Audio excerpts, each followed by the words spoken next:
Hello વિદ્યાર્થી મિત્રો, આજે આપણે ધોરણ 8 ગુજરાતી પાઠ 8 ઘર એ પાઠની સમજૂતી જોઈ રહ્યા છીએ. તો સૌપ્રથમ આપણે લેખકનો પરિચય મેળવીશું. લેખકનું નામ છે ભોળાભાઈ પટેલ. ભોળાભાઈ શંકરદાસ પટેલનો જન્મ ગાંધીનગર જિલ્લાના સોજા ગામે થયો હતો. તેમણે 52થી પણ વધુ પુસ્તકો લખ્યા છે. તેઓ અનેક ભાષાઓના જાણકાર હતા. તેઓ નિબંધકાર તરીકે જાણીતા છે. રાધે તારા ડુંગરિયા પર, દેવોની ઘાટી, બોલે ઝીણા મોર, કાંચનજંઘા તેમના જાણીતા નિબંધના પુસ્તકો છે. ભારતીય ટૂંકી વાર્તા આવગીરા ગુજરાતી તેમના વિવેચનના પુસ્તકો છે. તેમણે બંગાળીમાંથી ઘણા પુસ્તકોનો ગુજરાતી ભાષામાં અનુવાદ પણ કર્યો છે. તેમણે રણજીતરામ સુવર્ણચંદ્રક પુરસ્કાર પ્રાપ્ત થયા છે. ઘર એક સુંદર સંવેદન કથા છે. શહેરમાં સ્થાયી થયા પછી લેખક અને તેમના ભાઈઓ ગામડાનું પોતાનું જૂનું ઘર વેચી દેવાનો નિર્ણય તો લે છે જ, પરંતુ એ પછી તેમના માતાની સ્મૃતિઓ તાજી થયેલી જોઈને આખી પરિસ્થિતિ બદલાય છે. લેખક અને તેમના ભાઈઓને પણ સમજાય છે અને બાપીકું ઘર ન વેચવાનો નિર્ણય લે છે. ત્યારે સૌની છાતી પરનો પથ્થર જાણે હટી જાય છે. આમ અહીં એક વિશિષ્ટ સંવેદન અનુભવાય છે. ગામડામાંથી શહેરમાં સ્થિર થયા પછી લગભગ બંધ રહેતું અમારું એ ગામનું જૂનું ઘર કાઢી નાખવાનો વિચાર આવ્યો. જે વાસમાં અમારું ઘર હતું ત્યાંના જૂના પડોશીઓ પણ હવે શહેરમાં રહેતા થઈ ગયા હતા. તો અહીંયા એક શબ્દ આવ્યો છે કે વાસમાં. વાસ એટલે કે પોળ અથવા તો મહોલ્લો. તો જે મહોલ્લામાં એમનું ઘર હતું એ ઘરની આસપાસ જે પડોશી રહેતા હતા એ પડોશીઓ પણ હવે શહેરમાં રહેતા થઈ ગયા છે. મોટા ભાગનાએ તો પોતાના ઘર કાઢી પણ નાખ્યા હતા, એટલે કે વેચી દીધા હતા અને શહેરમાં રહેવા માટે જતા રહ્યા. એટલે પરણ મરણ જેવા કોઈ સામાજિક પ્રસંગે કે લાંબી રજાઓમાં ગામડાના એ ઘરમાં થોડા દિવસ રહેવા જતાં ત્યારે ઘણું અળવું પણ લાગતું. અળવું એટલે કે સારું ન લાગતું. એટલે કે એમને જ્યારે ગામડામાં રહેવા જતાં થોડા દિવસ માટે ત્યારે એમને સારું નહોતું લાગતું, એમને ગમતું ન હતું. નવા પડોશીઓ આવી ગયા હોય અને તેમની સાથે નાતો બંધાયો જ ન હોય. અમને પણ તેઓ જાણે આગંતુક જ ગણે. અહીં આગંતુક એટલે કે જાણે મહેમાન હોય એ રીતનું એમનું વર્તન હતું. એટલે હવે એ ઘર રાખી મૂકવાનું કોઈ આકર્ષણ રહ્યું નહોતું. વળી બંધ રહેવાને કારણે જૂનું ઘર વધારે જીર્ણ બનતું જતું હતું. ચોમાસું ભારે હોય તો પતરાના છાપરામાંથી પણ પાણી અંદર ઉતરે. પરિણામે એક કરામાં થોડી તિરાડ જેવું પડી ગયેલું છે. તો અહીંયા કરો એટલે કે ઘરની બાજુની દિવાલ, જેને કરો કહે છે. તો ત્યાં એક તિરાડ પણ પડી ગઈ છે અને ઘર ખૂબ જ જૂનું થઈ ગયું છે. ખુલ્લી અરક્ષિત ઓસરી અને આંગણામાં કચરાના થર જામ્યા કરે. એટલે કે કોઈ ત્યાં રહેતું ન હોય એટલે કાયમ માટે ત્યાં કચરો જોવા મળે છે. એટલે ઘરડીબાની સંમતિ લઈ ઘર કાઢી નાખવાનો વિચાર પાકો કર્યો. યોગ્ય ગ્રાહક મળે તો વેચવા માટે ગામમાં રહેતા અમારા એક વ્યવહાર કુશળ મિત્રને ભલામણ કરી શહેર ચાલ્યા આવ્યા. પછી એક દિવસ ઓફર આવી પણ ખરી. ઓફર વ્યાજબી હતી. ઓફર કરનાર માણસ પણ સારો અને ભરોસાપાત્ર હતો. એટલે હવે વિલંબ કે આનાકાનીનો પ્રશ્ન નહોતો. પણ એ જ ક્ષણેથી મનમાં વ્યથા જાગી. રહી રહીને વ્યગ્ર કરતો વિચાર આવવા લાગ્યો. વ્યગ્ર એટલે કે વ્યાકુળ કરતો એક વિચાર આવવા લાગ્યો કે શા માટે બાપ દાદાનું ઘર કાઢી નાખવું. 3-4 પેઢીથી ચાલ્યા આવતા માટીના ખોરડાને સ્થાને ત્યાં આ ઘર ઈંટોનું પાકું ઘર મારા બાપાએ બંધાવેલું. કહો કે ઘણી ખરી મજૂરી ઘરના સૌએ જાતે કરીને બાંધેલું. તે માટે પોતાના બળદગાડામાં ઈંટો તાણી લાવેલા. ચણતર માટે ઘાર કરવા ગામના આંબા તળાવની ચીકણી માટી જાતે ગોળી લાવેલા. લાકડા માટે અમારા ખેતરના જૂના લીમડા પાડેલા. છેક મોભારા સુધી ઘારના તગારા મારી બાએ ઉપર ચઢાવેલા. પછી શહેરમાં અમે છોકરાઓએ જ્યારે નવા ઘર બંધાવવા માંડ્યા ત્યારે પોતાના દીકરાઓના એ મકાનો નોકરિયાત સુપરવાઇઝરોની દેખરેખ નીચે મજૂરો દ્વારા બંધાતા જોઈ મનમાં થોડું રાજી થતાં બાપા ઘણીવાર ગામનું અસલવારીનું એ ઘર કેવું નવેસરથી જાત મહેનતથી પોતે બાંધેલું તેની ભાવુકતાની વાત કરતા. એ ઘરમાં જ અમે સૌ ભાઈ ભાંડુઓનો જન્મ થયેલો. એટલું જ નહીં, એ જ ઓરડામાં અમારા દાંપત્ય જીવનનો આરંભ થયેલો અને એ જ ઓરડામાં મારા સંતાનોનો જન્મ પણ થયો. અનેક સારા માઠા પ્રસંગો જીવનમાં આવ્યા. આ ઘર તેનું સાક્ષી. ઘરના આંગણામાં કેટલું રમેલા. એક દિવસ એ આંગણું વટાવી ખભે થેલો ભરાવી ગામની નિશાળે ભણવા બેઠેલા. એક દિવસ એ જ આંગણું વટાવી દૂર પરગામ સુધી ભણવા ગયા. એક દિવસ એ જ આંગણું વટાવી શહેરમાં જઈ વસ્યા. એ ઘરના આંગણામાં અમારી બહેનોના અને ભાઈઓના લગ્ન મંડપો બંધાયેલા. ત્યાં જ્ઞાતિજનો સાથે ઝઘડાઓ અને સ્નેહ મિલનો થયેલા. ત્યાં પડોશીઓ સાથે ઊંચા અવાજે બોલાચાલી અને શિયાળામાં તાપણાની આસપાસ મધુર વિશ્રંભ કથાઓ થયેલી. એ જ આંગણામાં અમારા પરિવારના અબોલ સભ્યો બંધાતા. અબોલ સભ્યો એટલે કે જેવા કે ભેંસ, બળદ અને રેલા, એના માટે અબોલ શબ્દ વાપર્યો છે. એ ઘરની ઓસરીમાં મારા દાદી અને પછી દાદાનો ચોકો થયેલો.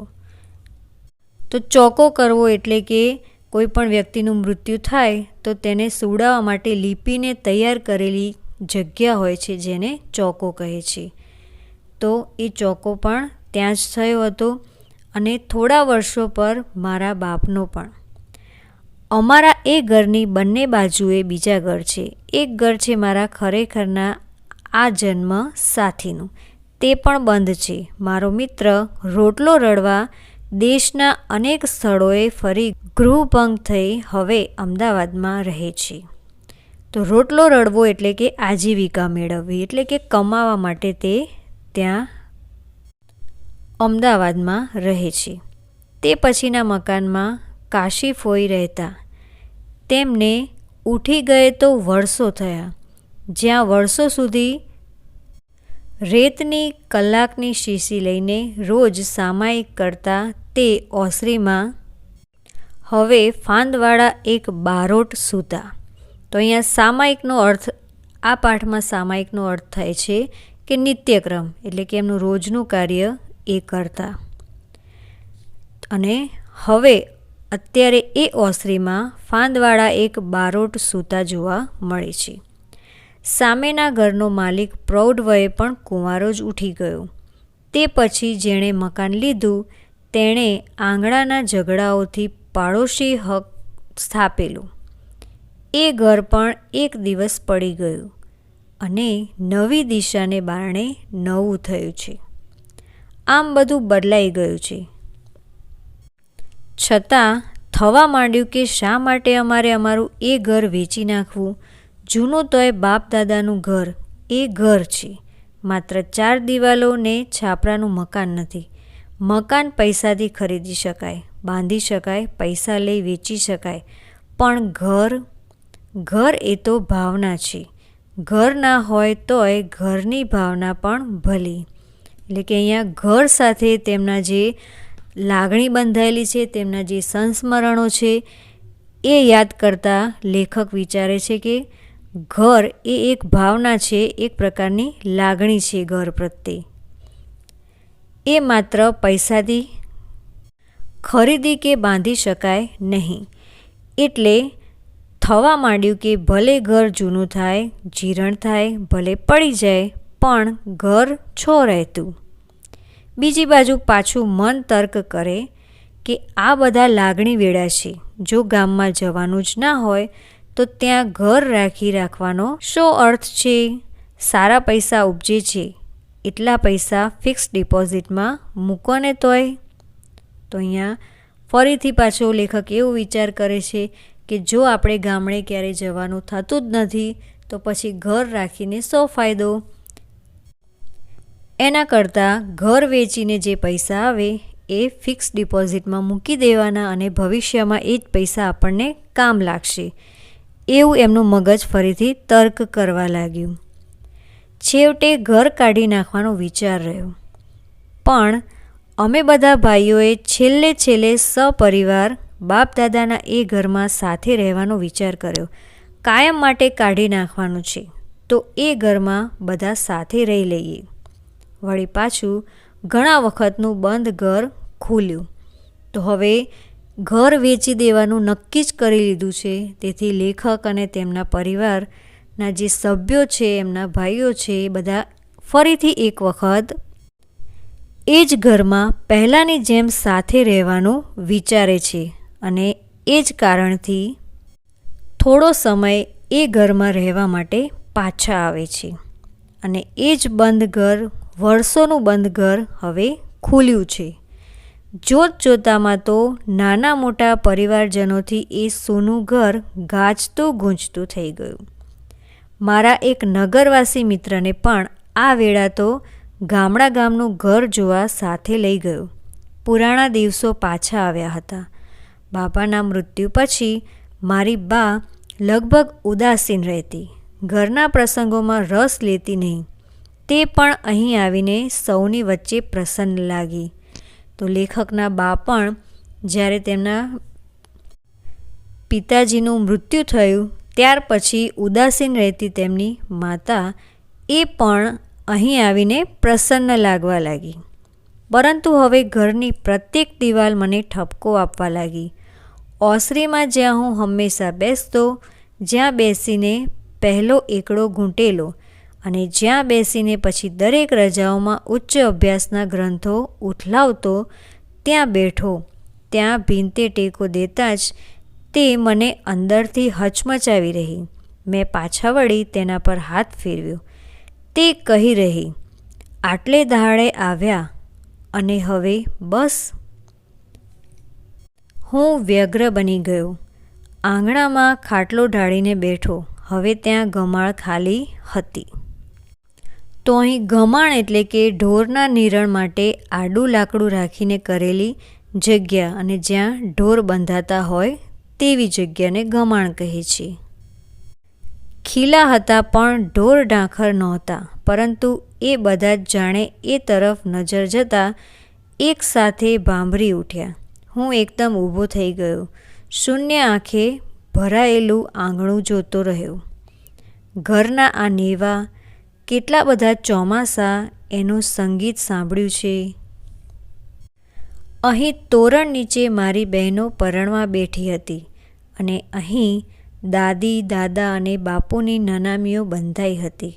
એટલે કે અહીં જ આ જ ઘરમાં દાદા, દાદી અને બાપુને કાયમ માટે વિદાય અપાઈ હતી. આ બધું જ વિચારી અને લેખકને ખૂબ જ દુઃખ થવા લાગ્યું.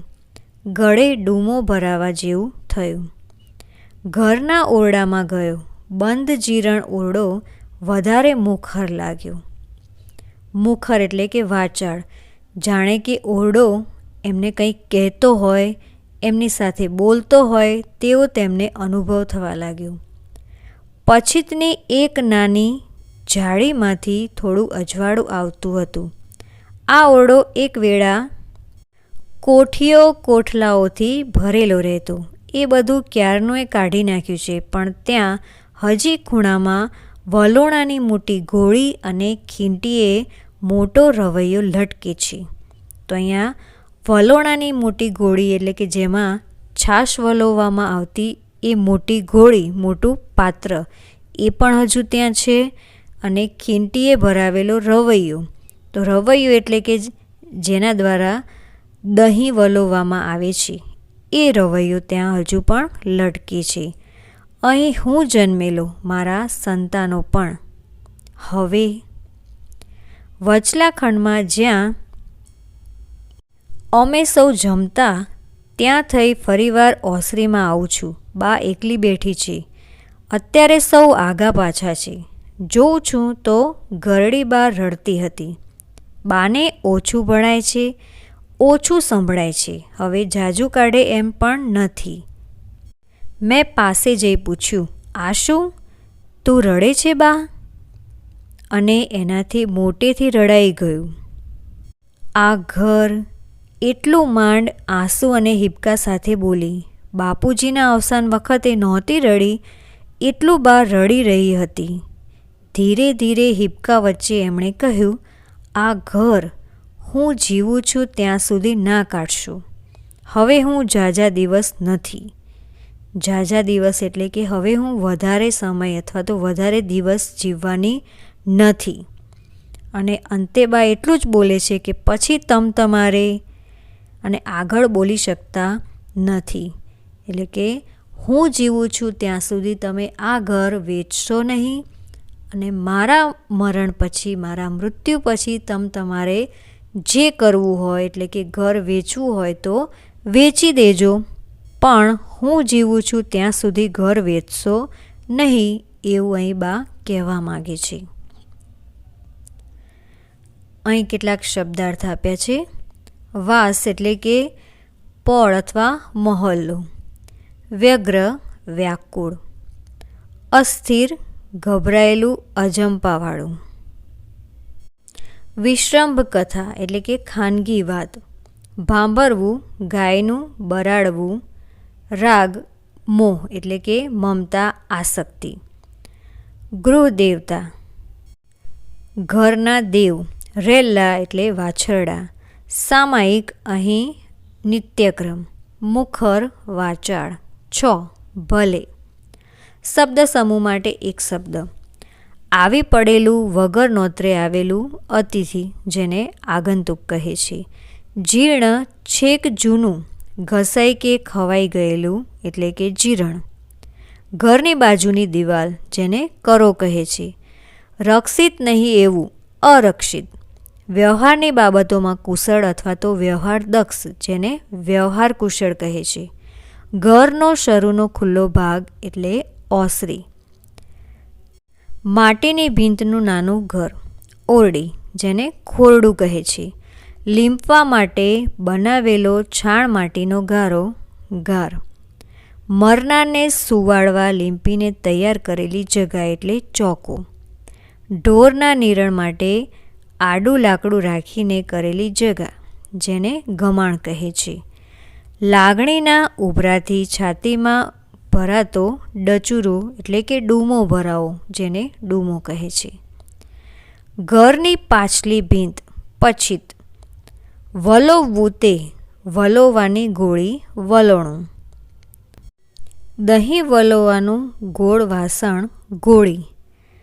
અહીં દહીં વલોવાનો દાંડો એટલે કે વાંસ જેને રવૈયો કહે છે. કોઈ દોષ ગુનો કર્યો હોય તેવું મનોમન અનુભવવું અપરાધ ભાવ. બાનામાં આપેલા પૈસાનું ખત બાના ખત. છાપરાના ટેકારૂપ મુખ્ય આડું લાકડું જેને મોભ કહે છે. જોઈ ન શકાય તેવું અદ્રષ્ટ. રૂઢિપ્રયોગ આપ્યા છે. અળવું લાગવું એટલે કે સારું ન લાગવું, રુચિ બહારનું લાગવું. રોટલો રળવો એટલે કે આજીવિકા મેળવવી. તો અહીં આપણે આ પાઠની સમજૂતી પૂર્ણ કરી. સ્વાધ્યાયના પ્રશ્નો આપણે બીજા ભાગમાં જોઈશું. તો આ વિડીયો તમને કેવો લાગ્યો અમને જરૂરથી જણાવજો અને અમારી ચેનલને સબસ્ક્રાઈબ ના કરી હોય તો સબસ્ક્રાઈબ કરી લેજો. ધન્યવાદ.